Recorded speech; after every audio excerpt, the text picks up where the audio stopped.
Welcome back to Hustle to Holdings, where we explore how people turn hustle into long term ownership. Today's guest is John Huber, also known as John the Traveling Investor. John has built a real estate portfolio that allows him the freedom to travel the world while still growing his wealth. In this episode, we're diving into how he structured his investments to create flexibility, what mindset shifts were necessary to take control of his life, and the lessons learned from building a portfolio that funds both lifestyle and long-term growth.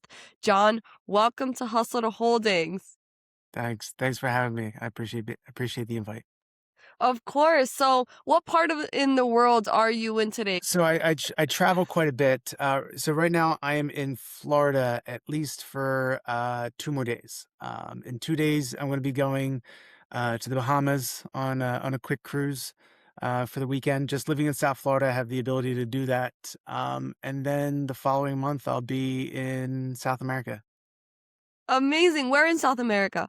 I'm going to go to Brazil and Argentina. I'm taking my mom actually. Oh, that's so sweet. I'm Yeah, going to Brazil this year too. I went to Rio and I've only been to Rio. but I'm yeah. going to go to Brasilia this year. Where are you going in Brasilia? So I'm going to Sao Paulo Oh, and Rio. Just I'm doing the touristy stuff. I've never been.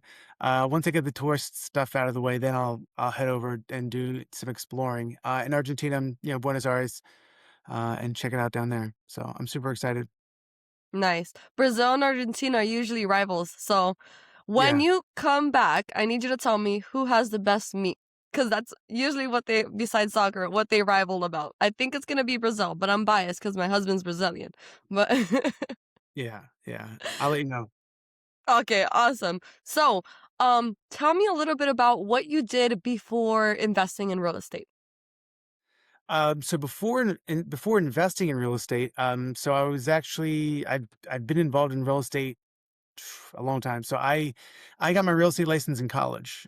And I come from a real estate family. So mom, sisters, my sister's husbands, everyone seems to be involved in real estate in some way. And I got my degree in computer science, and so I'm a techie. So I got a job in tech. I was living in the New York area, and I was just doing reporting, coding, and just all that nerdy tech stuff. Um, and then I moved to Los Angeles. I moved to Los Angeles and I was still in the tech world, but I didn't have a 401k. And me being the real estate guy, I was like, all right, well, I need to start buying properties. I need to start doing something. So I bought a single family home. And I bought my primary in Los Angeles, which is still part of my portfolio today, which has been great. And I've started buying. I couldn't afford anything in Los Angeles because I got priced out of the market. I bought my first property in 2012 out there, and then the market rebounded, and I was quickly priced out, and things weren't Mhm. cash flow anymore. And I had always vacationed in Palm Beach County, Florida, so I ended up investing down in South Florida while living in Los Angeles. So I bought a turnkey single family home, and all while working in the tech world. Nice. Nice. So you had a property in LA and that's where you lived, and then you bought a property in Florida and then that was your rental. That was my rental, yeah. And then a month later, I ended up buying a triplex down here as well. Yeah, I moved pretty quickly. I can definitely tell that. So how did the financing work? Did you buy it with 20% down, both of them? I bought I bought both of them with 20% down, and this is how I actually structured it. This is actually Mhm. a great lesson for your listeners. So when I bought in 2012 in Los Angeles, properties quickly appreciated right after that. And I was very disappointed that I couldn't buy another property in Los Angeles because I wanted something close. Everyone always says buy in your backyard. But in Los Angeles, um, that wasn't available. So what I did was I refinanced because I had an FHA loan on my original Yeah, property, yeah. and then I got a HELOC. And my HELOC at Ah. the time was very, very small. I think it was like $80,000. And compared to what a Los Angeles property should be able to give you. So I got an $80,000 HELOC, and I used that to put 20% down on a single family home. I used 30 of it on a single family home in South Florida, and I used the remaining 50 as 20% down on the triplex. So this is Oof. back in 2015, so prices were just a little different. But I was able to take an $80,000 HELOC and turn that into my first two investment properties. Amazing. That is gold right there. Like clap on the back for that. Um, so when did you decide after those great deals and using them as rentals, when did you decide like it's time to quit my job? I want to go full time into real estate?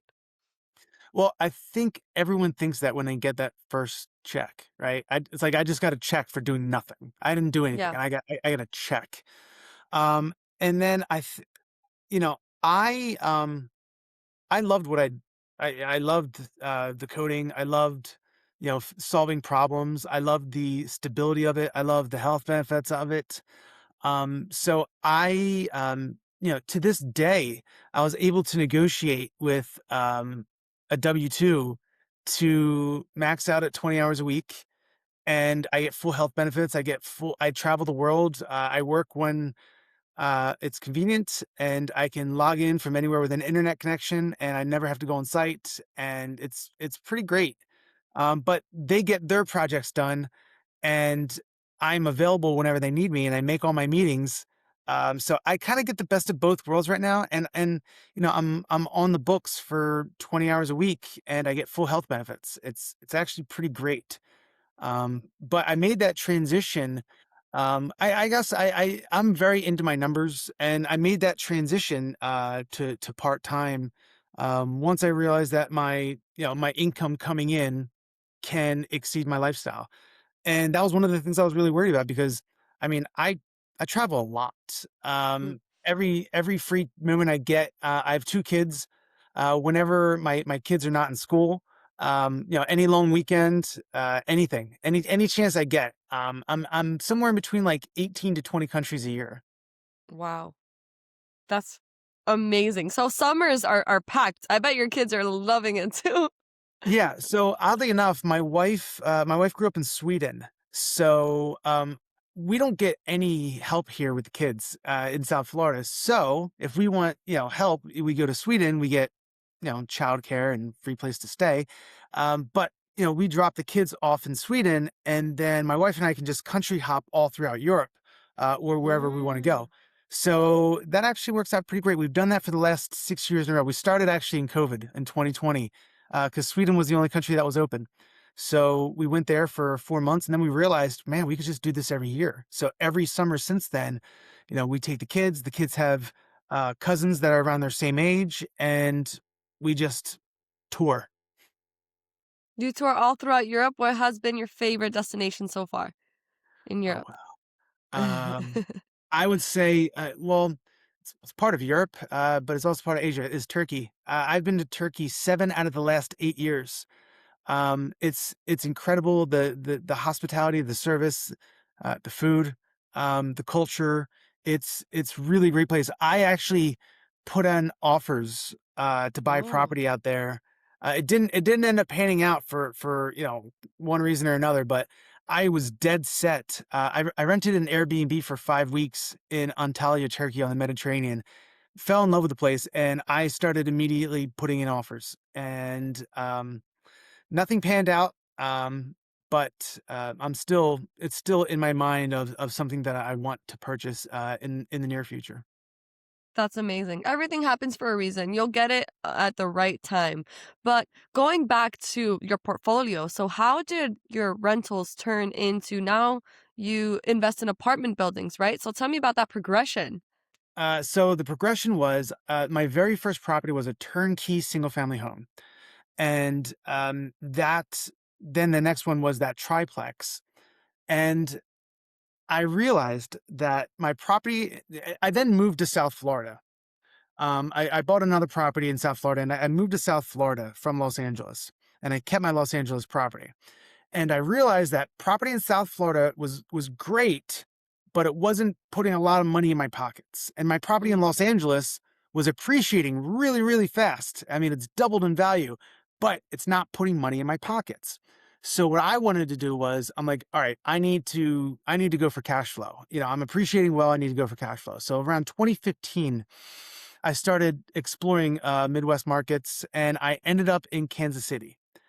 And in Kansas City, I I bought about 12 units, a sixplex, a fiveplex, and a single very quickly. And they were great. I mean, I was crushing with cash flow. And a very good friend of mine asked me, he's like, how's it going out in Kansas City? And I'm like, it's going great, 26%, returns. And he's like, well, why aren't you buying more? And I said, I ran out of money. Like you can only put 20% down so many times. And he's like, all right, forget that. I'll capital raise and you just keep buying. And we scaled that to about 145 units of just multifamilies, anything from duplexes to a 34-plex was our biggest. Wow. And that was my eye-opening, like, why am I even messing around with single families anymore? Like multifamily is really the way to go as far as economies of scale. And instead of having 34 roofs and 34 insurance policies that I need to worry about, like I can just worry about one 34-plex. And it was great. And that was my transition of single family into multifamily. And then I realized that I was introduced to a few people in my mastermind, and they had asked me like, "Well, why aren't you syndicating apartments? Like, why do you have 145 units and they're just scattered throughout the city? Wouldn't it be better to get like 145 plex?" And I was like, "Well, yeah." Like, of course. And that's when I was introduced to the structure of syndications. Um, and syndications and I'm going to steal this definition from a guy named Joe Fairless, but syndications, it's like, a flight from Miami to New York is $30,000. If I want to fly private, I can pay the whole thing myself. But why would I do that when I can fly commercial and I can be on board with 300 other people and then we all pay, our fair share? And that is how I interpret the syndication. We're all going to pull our monies together and then economies of scale, we all share in the profits. And then depending on your role within the syndication, you can get either more or less of that percentage. Obviously, if you find the deal, you get a percentage. If you fund the deal, you get a percentage. If you are doing the asset management, you're getting a percentage. So there are ways to be either more active or more passive, depending on the role that you want. So and when I was managing the properties in Kansas City, I was doing all the day to day. I was burning myself out. It was very, very chaotic. We have since liquidated that portfolio, which, we did well. Even considering some of the challenges that we had. But the syndication world is just so completely different. There's nothing else I'd rather do.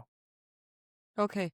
Okay. So syndication. So how was financing for the Kansas City portfolio? Was that difficult? Because I know it's just it's multifamily, so it's difficult to get financing for multifamily, like large So like that. that actually wasn't difficult at all. And to be honest, Oh. that wasn't my job. That was my business partner's because he said, "I'll find the money, you keep buying." So Oh. we were able to do was we were able to get private notes from individual investors. Somebody had an extra $50,000. They wanted to put it to use. We would take that money and then we would buy properties with that money. And then we would put the lien from that note from the individual property that we had bought. But we were able to get properties rather inexpensive in Kansas City. And we were able to pay anywhere from 8 to 10. In I think one case we paid 12% on the note. But like I said, we were making 26% with the cash flow. So that arbitrage that we were making, we were reinvesting back into the property because all of our profits, we were renovating properties. So Mhm. for example, somebody would say, "Hey, I have $50,000 to invest."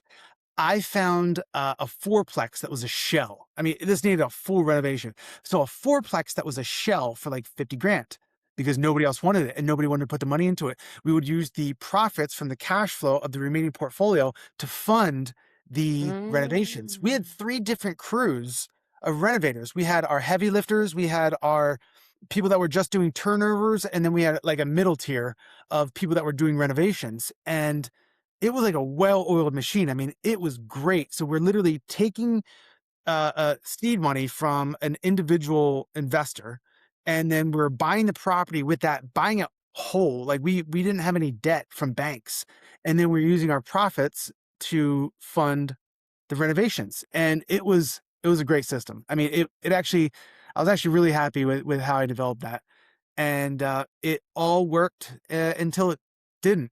COVID actually really put a damper on that system.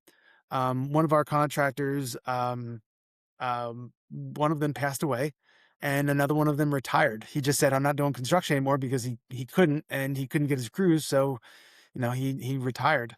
So we lost that, and and obviously some other problems that you have with COVID, eviction moratoriums and whatnot. Mhm. But that was the start of how things started to not go right. But I will say this: even during COVID, our collections were up to 95%. We did really well with our collections, and we didn't miss one distribution. I know a lot of investors pause distributions, but we were still paying 8-10% on every single one of our notes, regardless of the income, and what we even had to pay out of pocket a couple times. But we made sure that every investor got every dime, and they were all made whole. Okay, so speaking of the returns that the investors got in that specific portfolio versus the syndications, what were the returns that the investors would get? You said 8 to 10% given on an annual basis, and then did they get a payout once the property was sold? Tell me about that. No, they didn't get a payout. It was just a Okay. straight up, 8-10. So a couple of the lenders negotiated some upfront points.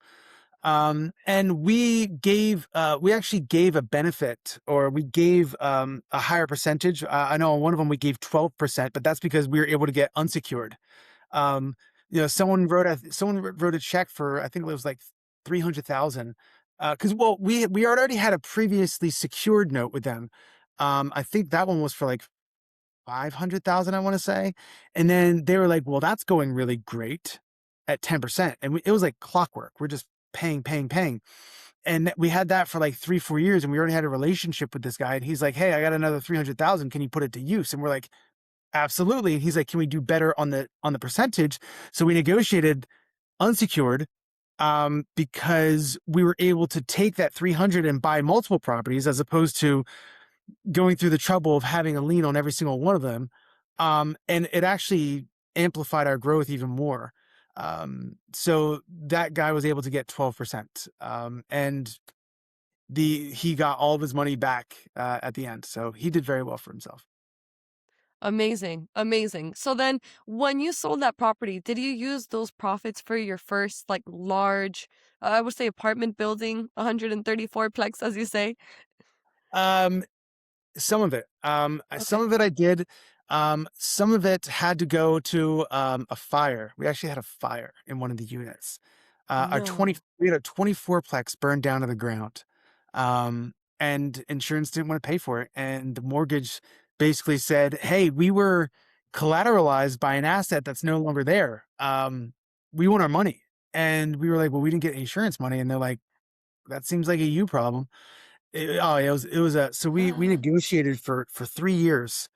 We negotiated, and when we decided to just liquidate everything, we ended up um, paying off that note, but then we ended up getting 58% of our policy, so not anywhere near enough to make that whole. So we actually lost on that one property, but we gained on the whole portfolio.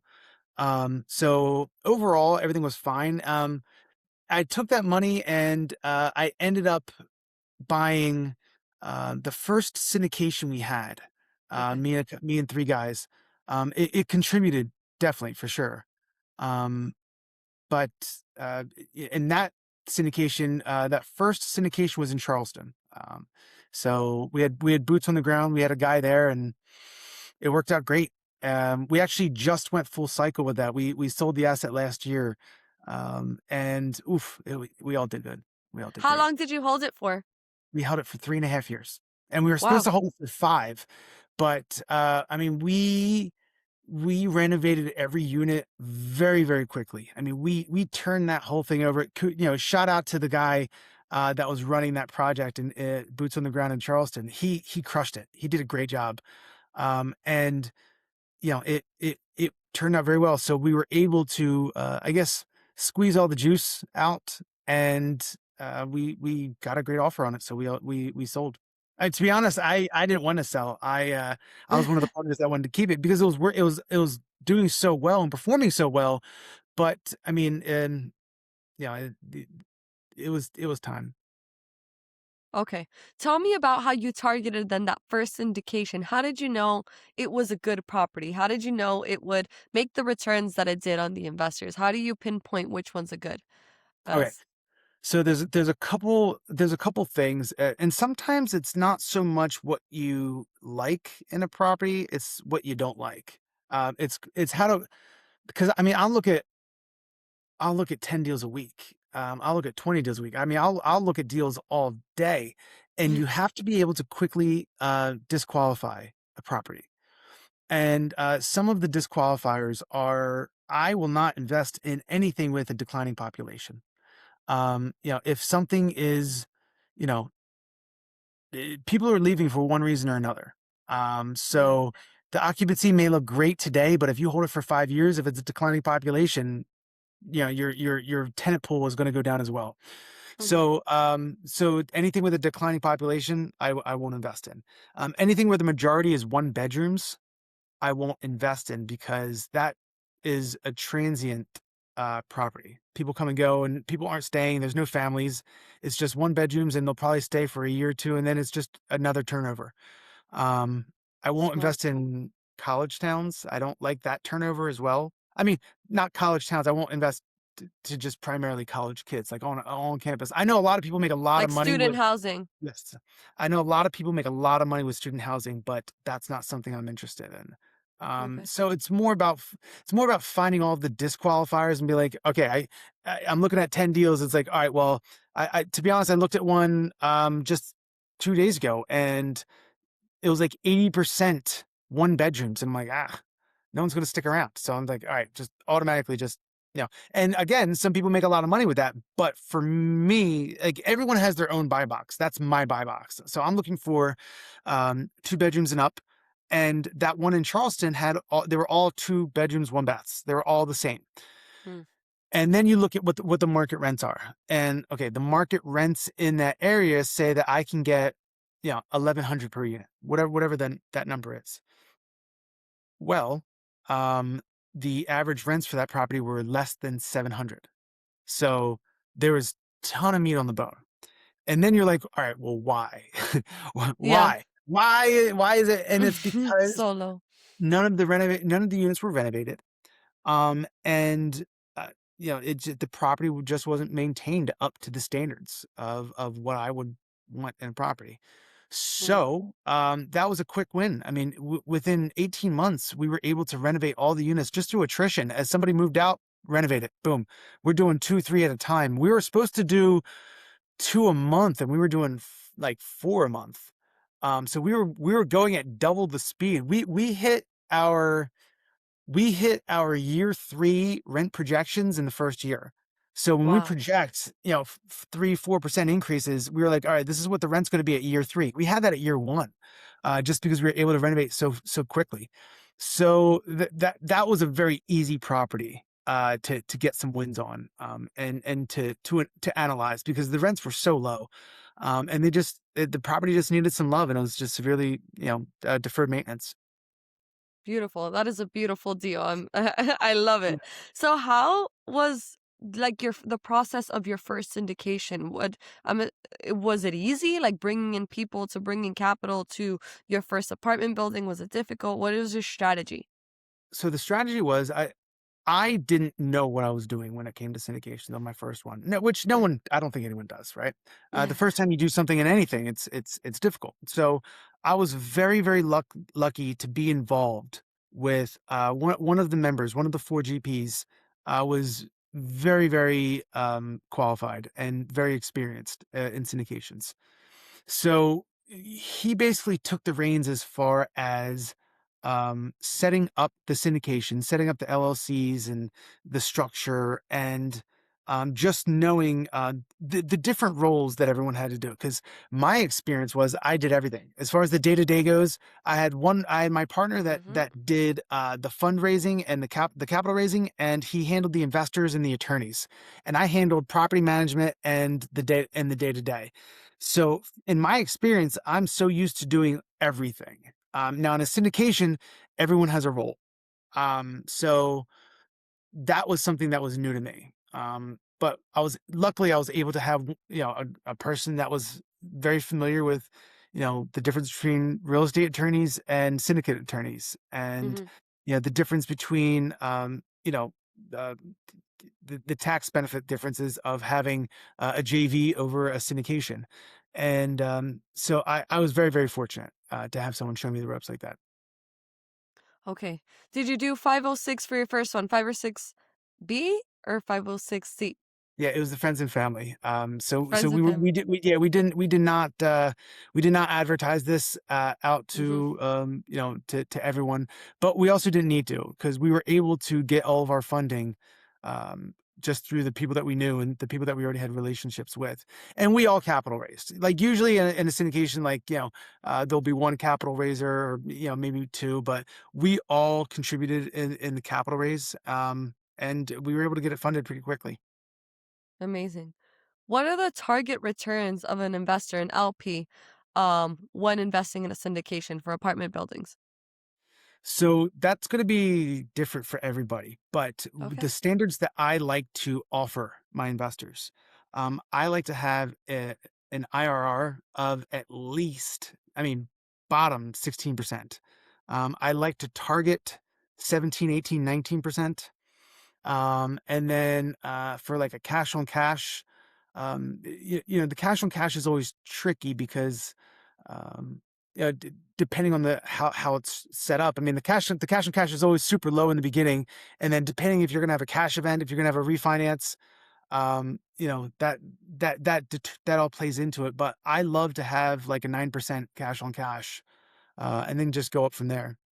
But if you're offering, like the more at the end, or if you say you're offering, like in one of our syndications, it's like year three, we're going to refinance and everyone's going to get all of their money back.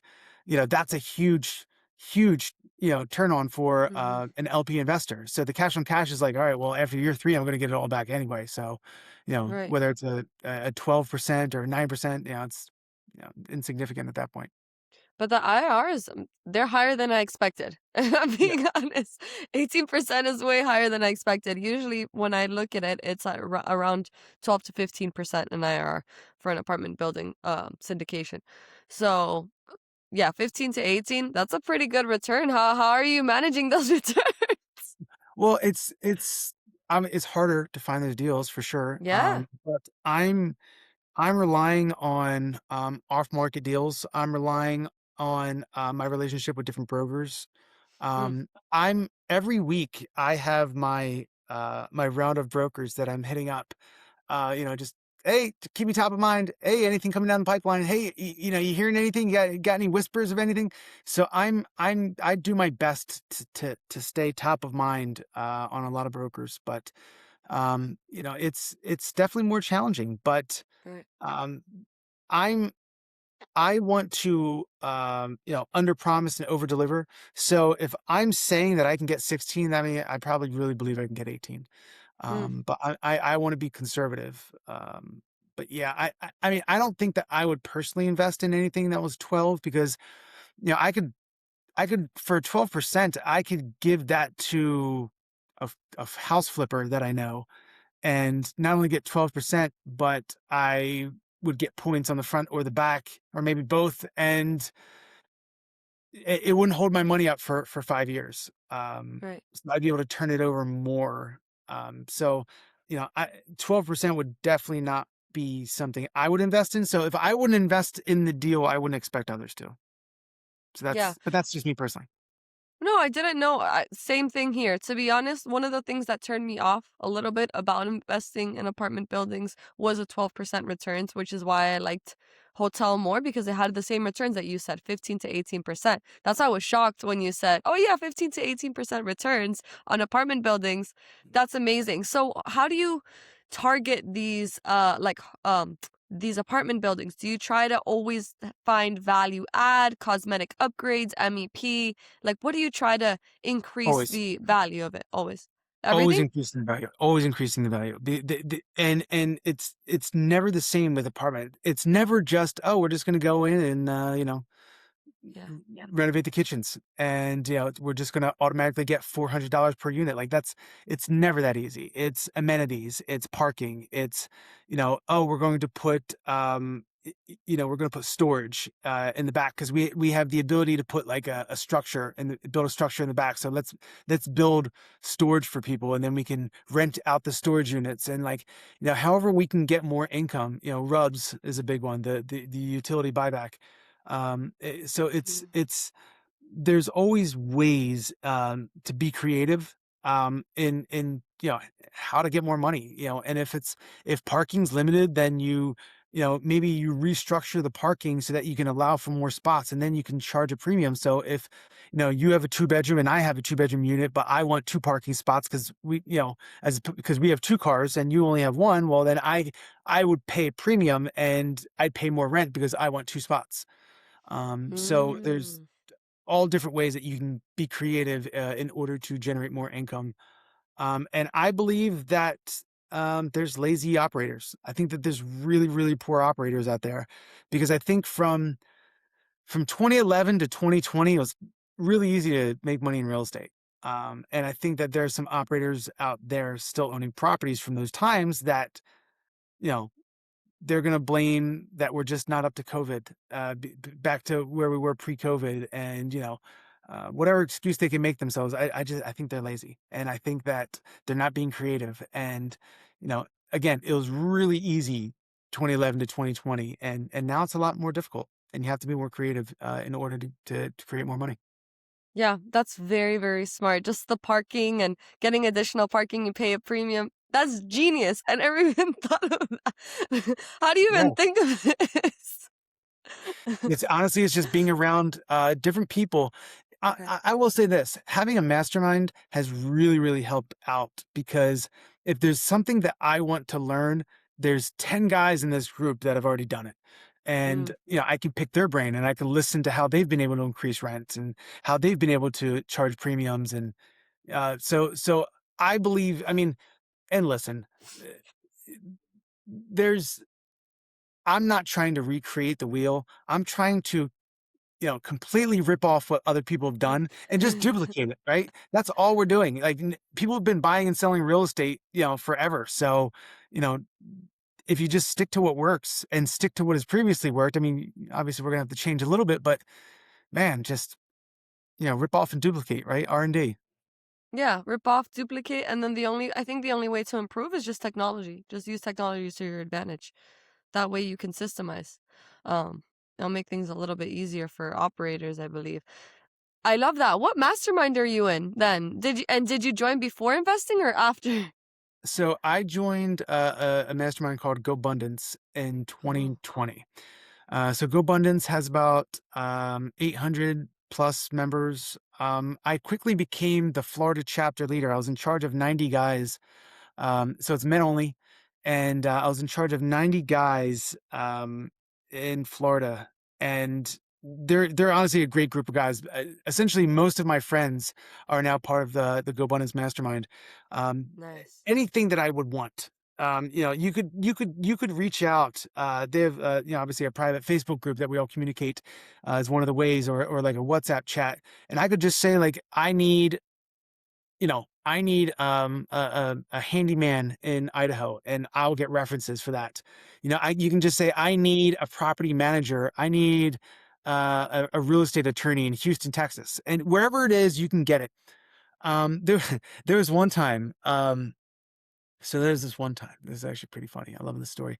My I told my wife for our anniversary. I'm like, whatever you want. She said, I want to have dinner at this restaurant in Paris overlooking the Eiffel I Tower. And I'm knew like, it. I was like, what yeah, country does she want to go to? yeah. So I was like, "All right, fantastic. Like, I will make that happen." And, I called for reservations, and as soon as they heard the American accent, they hung up on me. And I called back and I couldn't get anybody. And then I emailed and I couldn't get anybody. And I even tried like Google translating into French and that didn't work. I think they saw right through that. And long story short, I just reached out and I'm like, hey, listen, does anybody have connections to like a restaurant in Paris? Like, I got to get a reservation for this day on our anniversary at this time during sunset. Like, what are the odds? And within 48 hours, I had a reservation. A buddy was just like, "Hey, I lived in Paris for X amount of years, and I still have friends out there. Like, I got your reservation. Like, don't even worry about it. Like, pay it forward whenever when it, you know." And that's just the power of the mastermind of something, so you know non real estate related, right? You can anything you Yeah. want. You can get recommendations and you can just lean on 800 different rock stars.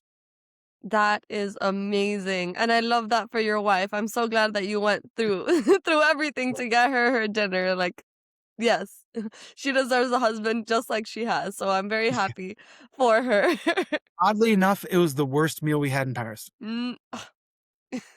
But the view was great. The venue was great, but the food was, less to be desired. Yeah, for Europe, French food was not my favorite. I like Italian food. I can eat pasta all day and night, breakfast, lunch, and dinner. But French food, I had to pick and choose. I did like escargot a lot. Love escargot, but there was a Yeah, pâté that like there's it's just I guess it's a hit or miss for me personally.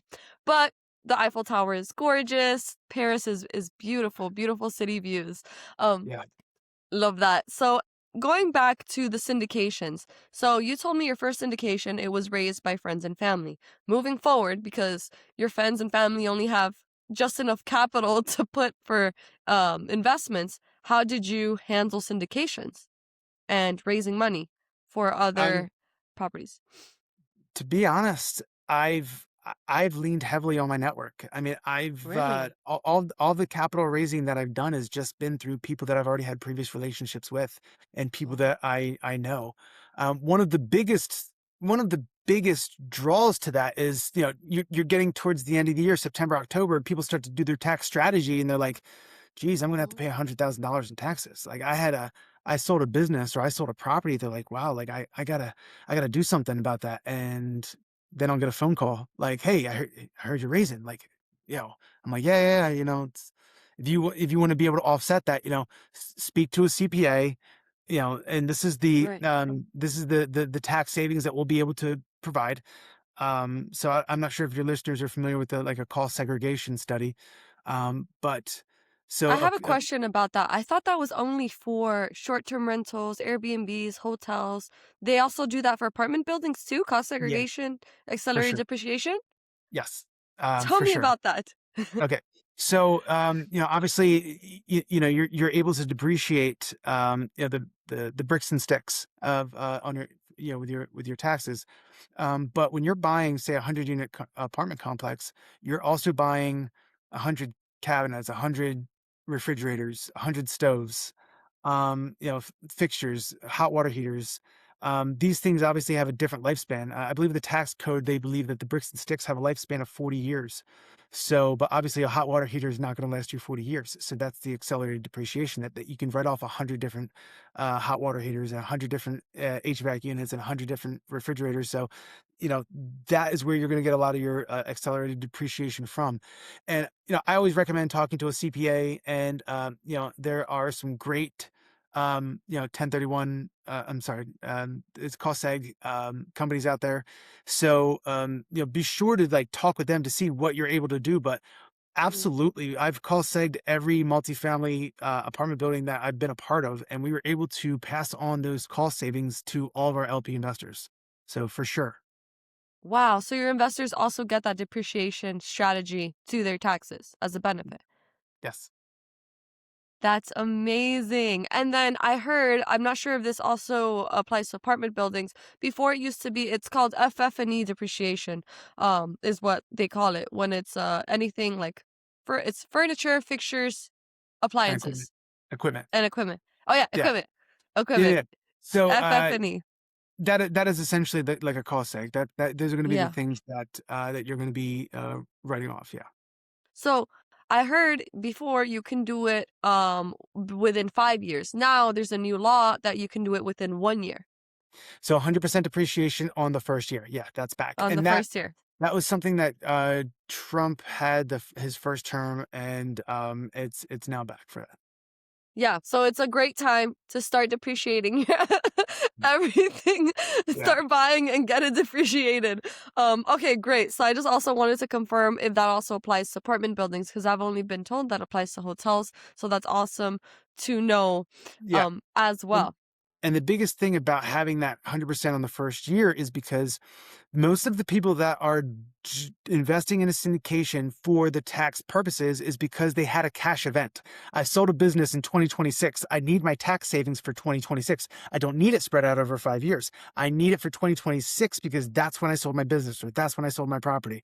So being able to front load that 5 years into 1 year, that's really when you get the tax savings, because your tax benefits are going to be applied to the year that you need it, not spread out over 5 years.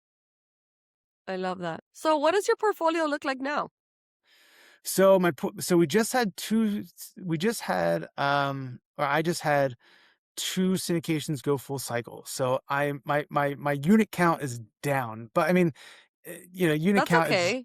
no, no. It's like, Exactly. well, unit count is always misleading because it's like you could be a 1% owner or a 10% owner. But right now I'm Mm, at 334 units, wow. and that's spread out over 6 properties. So Amazing. I'm happy with it. I'm looking for more always, and I'm I'm hustling because I had two syndications go full cycle, so I have some capital that I don't want sitting on the sidelines, and I'm always looking to invest. Love it. Love it. How do you balance it all?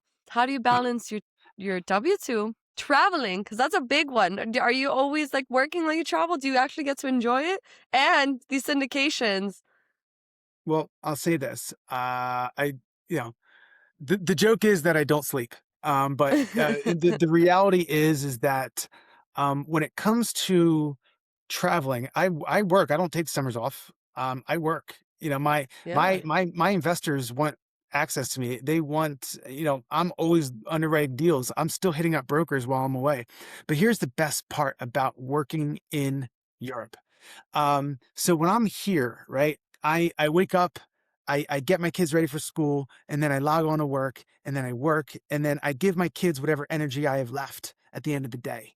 When I'm in Europe, like I wake up, if I want to sleep in, I sleep in. If I spend the whole day with my family, with my wife and kids, and then around 3 o'clock, which is 9 a.m. Eastern, around 3 o'clock, I start work. And then I just work till, 10 or 11 o'clock at night. And usually like the lunch break matches up with the dinner break. So I get to spend the whole day exploring.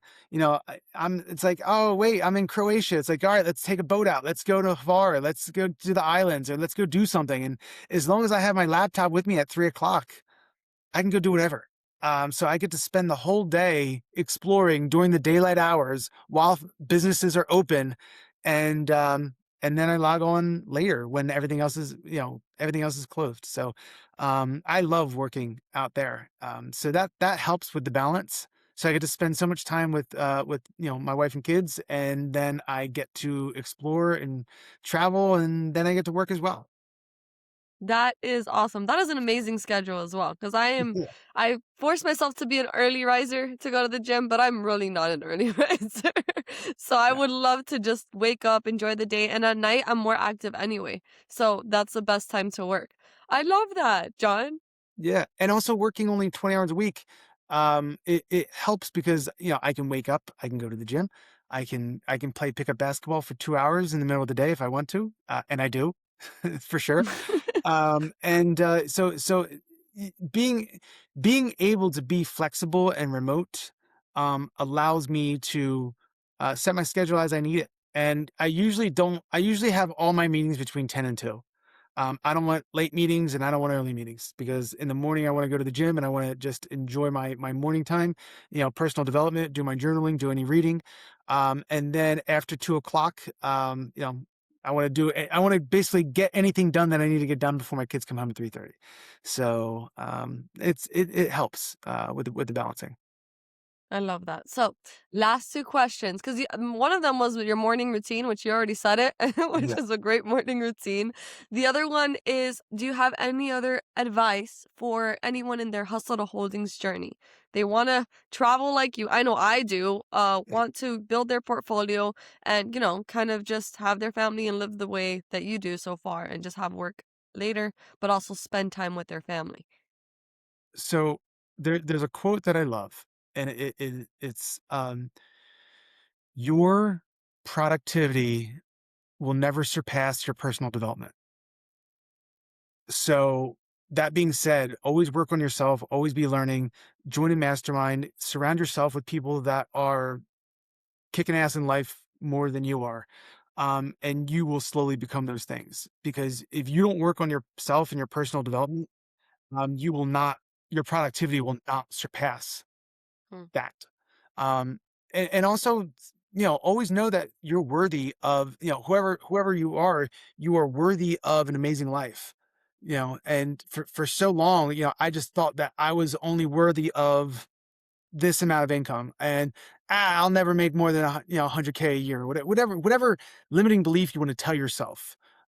You are every person that wants it can get it, and you are worthy of whatever life you can imagine. So go get it. Take action. I love that. Oh my gosh, have you done podcasts before? You're so good at this. I've done a couple. Like, okay, I could tell because the way you speak is so eloquent. You do a great job and you have great advice. Last question.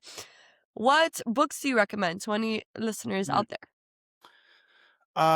If I were to recommend a book, my favorite fiction book that is success related is called Atlas Shrugged. That taps into what your motivation is, right? Mm, That's a heavy read though. As far as like personal development books, whew, I mean, Atomic Habits is a classic. You know, how to win friends and influence people. I'm looking at my oh, I've heard of that my one. library right here. The One Thing. I just picked up a book, The Courage to Be Disliked. I'm gonna like that one. I think that sounds pretty cool. But if I had to pick one book that somebody needs to read, it's Atomic Habits. It's just Atomic basically Habits. how small changes in your life can have such meaningful impact. Just starting with little changes and little habit changes, and yeah, What were some you started? some that I started. Yeah, Um, some habit changes after reading the book. well, I read that around the same time I read Miracle Morning. Okay. And so I started journaling in the morning, which is, Oh, it nice. helps me practice gratitude because I think it's really easy for me to move the goalposts and be like, oh, like, I want to make this much money. All right, well, yeah, I want to make this much money, or I want these many Yeah. units. And, I know that me and my business partner in Kansas City, we said that we would celebrate by going to Costa Rica once we hit 100 units. And we passed that in the first year, and once we got 100 units, we still have never been, right? So we have to celebrate that gratitude. And I'm so grateful for the experience, but we were so busy on the next deal, the next deal, the next deal that we actually never celebrated. But Hold up. yeah, Wait, you've been all over the world and you haven't been to Costa Rica? yeah, I've been to Costa Rica, just not with him Okay. as a celebration. Yeah, Okay, okay. yeah, All yeah. right. At least you've been, but you guys need to celebrate. What is I know. But yeah, so the habit changes that I made were more about routine Mhm. and living and dying by my schedule, like um putting it on the calendar. Like, hey, you want date nights with the wife, put it on the calendar. You want one-on-ones Yeah. with your kids, put it on the calendar. Make the time. And that's a habit that I learned, that I really I appreciate way more now. My wife and I sit down on the first week of the year and we're just like, all right, where are we going? Where are we traveling to? What are we doing? All right, Martin Luther King weekend. What are we doing? Boom, let's go to El Salvador. All right, President's weekend. The kids have a 4-day weekend. Let's go. What are we gonna do? Like, so, It's being more of a planner and a prepper and, really being structured with my schedule. I love that. What is one place that you're the most excited to go to? Oof. Oh, this year I have a so this year I'm gonna be doing, Southeast Asia, with some friends. Wait, So where? yeah, so, it's going to be, Thailand. So I'm doing Japan. I've done Japan a couple times already, but I've never been to, Thailand, and, I've never been to Vietnam, and those are the 2 places that I'm going. I'm super, super, super pumped, and I'm doing it with a couple other families. So it's gonna be a group. Yeah, I know, I'm so Are you excited. bringing your kids too then? Oh, yeah. Oh, yeah, Wait, for I'm sure. going to Japan in April. I'm going to Osaka, Kyoto, Tokyo, and Okinawa. Have you been that's like a little island in Japan. Have you Yeah, been there? I've been to Tokyo and Osaka, and Okay. they're great. I can give you some tips, but yeah, What are it's the really tips? really it's really an incredible place. Some tips: don't eat and walk. I put Yeah. I had a video on my on my Instagram of me eating and walking through Yakitori Alley, and, oh, I got roasted. I got fried in the comments of just it's not proper culture. So learn up on, No way. learn up on Japanese culture of, like, what's okay and what's not, like, no talking on the subway, don't, don't spit, not that I think you would, but just, Mm. things like that, that are really frowned upon. And, if you see a trash can, use it because they're so sparse. Like, there's no trash anywhere in Tokyo, but there's no trash cans either. I have no idea how that happens. I just feel like like I'd eat something and then I'm just like walking around with the wrapper for for blocks and blocks. But Tokyo is an amazing place. You're gonna have a great time. Yeah, that's the one thing that I told my husband because I'm Hispanic, so I talk very loud and I don't notice that. So I was like, "Can you just let me know if I talk loud, please? Because I won't notice that." And I know I'm gonna stand out there because everyone there is very proper from what I hear. They talk in a Yeah. nice voice, and I do not talk like that. I'm like, "Ha ha," like very loud. But anyway, thank you so much, John, for taking the time. This advice has been gold, gold. This is one of my favorite episodes so far, so I really appreciate you. Yeah, absolutely. Thanks for having me. Any way I can help. Oh, and last, sorry, I know I'm asking you a bunch of questions. It's just you're a great person to talk to. Where can people find out more about you? I'd say I'm probably the most active on Instagram. So it's John Jon. So John the Traveling Investor. I'm very active. I try to post daily. Sometimes I miss a day, but I like to document my travels. And also, I'm a real estate nut. So when I'm going places, I'm like, oh, how much is this property? How do if you buy this property, can I become a citizen? What do I got to do to get a passport? And what are the Airbnb rates? And I was like in I was in Ireland and, I saw somebody renovating a property, and he said he was gonna do a Airbnb, so I was like, "Ooh, can I, like, check out the place?" And I was able to get a tour of, like, the whole property that he was renovating. It was super cool. And I was in Panama, and I did the same thing. I was doing property tours in Panama. So there's some interesting thing and also, like, weird facts about buying real estate, in all these other countries. Like, I was in Peru, and they're like, "You can't buy anything within 15 kilometers of the border." I'm like, "Oh, that's interesting, like, I guess for Yeah. national security and just different odds, things that I find interesting, and apparently, a couple some odd, a couple thousand people find interesting as well, I guess. Yeah, I would find interesting, definitely. Also, Costa Rica, have you looked into that one? I need to look. Always wanted to look into buying property there and what it No, but takes. I know, 2 guys that, have properties out there, so, if I were to buy anything, I would definitely lean on these guys. There are 2 guys in my mastermind that have property there. Nice, nice. Well, I'm excited to see well, I've been following you, so I'm excited to see more of your content, especially in Southeast Asia, in Yeah. Thailand. And yeah, I thank you so much again. I'm excited to see your journey. Thank you so much for having me.